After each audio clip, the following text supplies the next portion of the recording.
નમસ્કાર મિત્રો આજે તમારી સમક્ષ તુલા રાશિના જાતકો માટે વિડીયો ખૂબ જ ખાસ છે. શા માટે ખાસ છે? બૃહસ્પતિ કર્ક રાશિમાં 2 જૂનથી આવી જવાના છે અને તમારા 10મા ભાવની અંદર આવી જવાના છે. 10મો ભાવ છે એ કેરિયરનો છે. તમારા જીવનમાં મહાપરિવર્તન આવશે. આપ વિચારી નહીં શકો એવા પરિવર્તન આવવાનો સમય કહી શકાય, ગોલ્ડન સમય કહી શકાય. બૃહસ્પતિ છે એ જીવનમાં બધું આપે છે. ધન બૃહસ્પતિ આપે છે. જે આપણે કાર્ય કરી એ કાર્યમાં યશ ન મળતો હોય તો બૃહસ્પતિના દ્વારા યશની પ્રાપ્તિ થાય છે.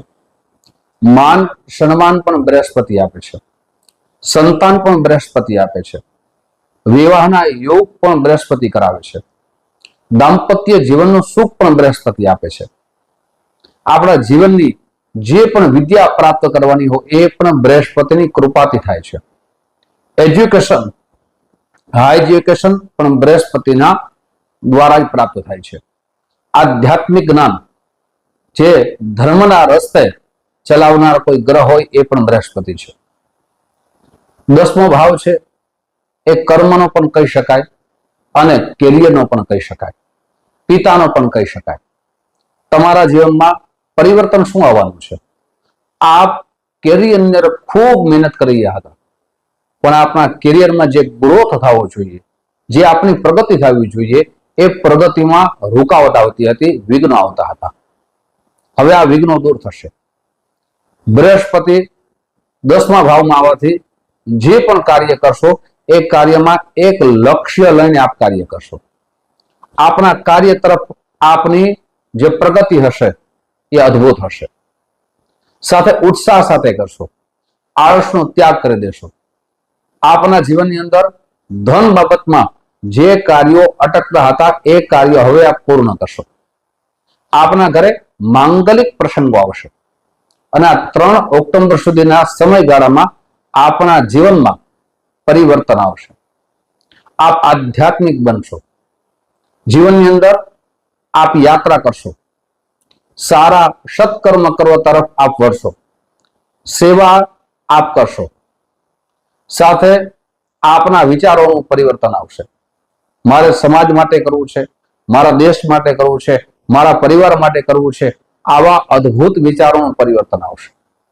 કેમ કે બૃહસ્પતિ જ્યારે કૃપા થાય ત્યારે જીવનમાં દરેક વસ્તુની પ્રાપ્તિ થાય છે.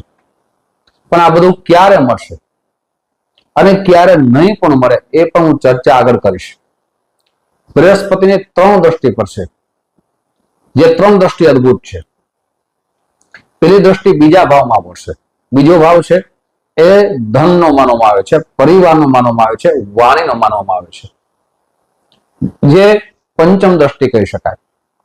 સાથે સપ્તમ દ્રષ્ટિ પડશે એ 4થા ભાવમાં પડશે, સુખ ભાવમાં પડશે. પ્રોપર્ટીનો ભાવ પણ કહી શકાય, માતાનો ભાવ પણ કહી શકાય. અને અંતિમ 9મ દ્રષ્ટિ પડશે એ 6થા ભાવમાં પડશે. 6થો ભાવ છે રોગનો છે, જોબનો છે, નોકરીનો છે, શત્રુનો છે. અને જ્યારે કોઈ પણ વ્યક્તિ જીવનમાં પ્રગતિ કરે ત્યારે એના શત્રુ વધે જ છે. જ્યારે કોઈ આગળ જાય ત્યારે એને નીચે લઈ આવવાના પ્રયત્નો એ ઘણા બધા વ્યક્તિઓ કરતા જ હોય છે. પણ જે નીચે હોય એને કોઈ નીચે લઈ આવવાનો પ્રયત્ન ન કરે. આપ ઉપર જશો એટલે આપના શત્રુ પણ વધશે, પણ એ શત્રુ પરાસ્ત થશે. આપના જીવનમાં આપ પ્રગતિ કરશો, બુદ્ધિમત્તાથી કામ કરશો, ધૈર્ય સાથે કામ કરશો અને આગળ વધશો. પણ મિત્રો, આ દરેક વસ્તુ આપ ક્યારે વધારે પ્રાપ્ત કરશો? જ્યારે આપની જન્મ કુંડળીમાં ગુરુ સ્વરાશિમાં હોય, ઉચ્ચ રાશિમાં હોય, જન્મ કુંડળીમાં કર્ક રાશિમાં હોય તો ખૂબ જ ઉત્તમ ફળની પ્રાપ્તિ થશે. બૃહસ્પતિ ધનુ રાશિમાં હોય, મીન રાશિમાં હોય, એમની મહાદશા ચાલુ હોય, એમની અંતરદશા ચાલુ હોય તો તમારા માટે સોનેરી તક છે, ગોલ્ડન પીરિયડ છે. પણ બૃહસ્પતિ આપની જન્મ કુંડળીમાં જો રાહુ સાથે હોય, કેતુ સાથે હોય, 6ઠા, 8મા, 12મા ભાવમાં હોય તો વિશેષ ફળ નહીં મળે. હવે બૃહસ્પતિની આપણે દ્રષ્ટિની ચર્ચા કરી. બીજા ભાવમાં પડે છે પંચમ દ્રષ્ટિ. બીજો ભાવ છે એ પરિવારનો છે. જે પરિવાર દ્વારા આપણે સહયોગ મળતો ન હતો, વિવાદ થતા હતા, ઝઘડા થતા હતા, દૂર રહેવું પડતું હતું, હવે વિવાદ દૂર થશે, પરિવારનો સહયોગ મળશે. વાણીથી સમાજની અંદર આપની નામના વધશે, સાથે ધનની બચત થશે. બીજો ભાવ છે એ ધનનો પણ માનવામાં આવશે. જે આપની ઉપર ઋણ ચડતું હતું તેમાં આપને રાહત મળશે. હવે સપ્તમ દ્રષ્ટિની વાત કરીએ તો સપ્તમ દ્રષ્ટિ ચોથા ભાવમાં પડે છે. ચોથો ભાવ એટલે સુખ ભાવ, કેન્દ્રનો ભાવ છે.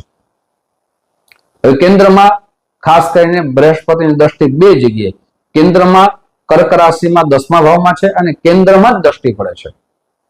માતા તરફથી પૂર્ણ સહયોગ મળશે. જે મિલકતનું આપ વિચારી રહ્યા હતા એ મિલકત તરફ આગળ વધશો. આપની પ્રોપર્ટીની ડીલ કરશો. આપણી શક્તિ અનુસાર વાહનની ખરીદારી કરશો. સાથે છઠ્ઠો ભાવ છે ત્યાં પણ નવમ દ્રષ્ટિ પડે છે.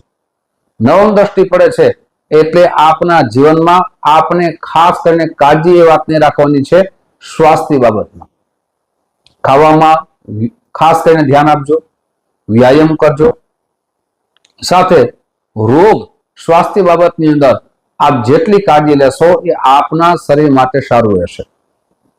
શત્રુ તો વધશે પણ આપની નજર બાજ જેવી હશે તો શત્રુ પણ પરાસ્ત થઈ જશે.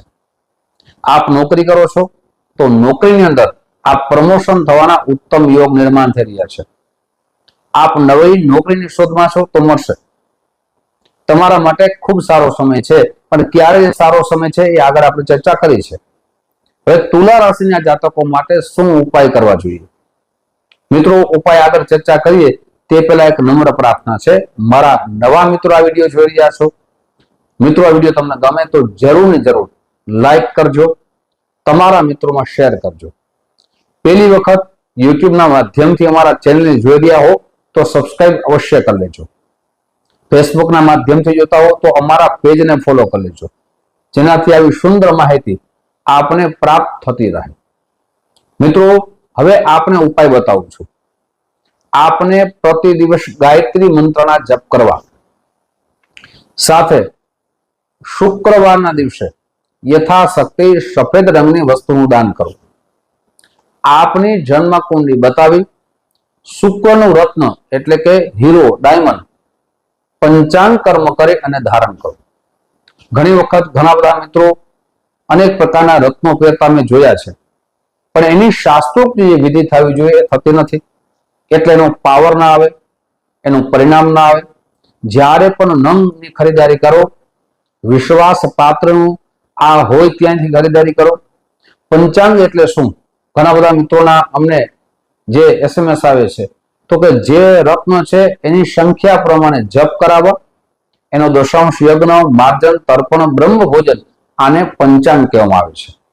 આ પૂર્ણ કરી, પ્રતિષ્ઠા પૂર્ણ કરી અને આપ નંગ સારા સમયમાં ધારણ કરશો એટલે એનું પરિણામ પણ સારું આવશે. મિત્રો, આવી જ જાણકારી તમારી સમક્ષ મૂકતો રહીશ. આપ જે પ્રેમ આપો છો એ પ્રેમ બદલ આપ સૌનો હૃદયથી ખૂબ ખૂબ આભાર વ્યક્ત કરું છું.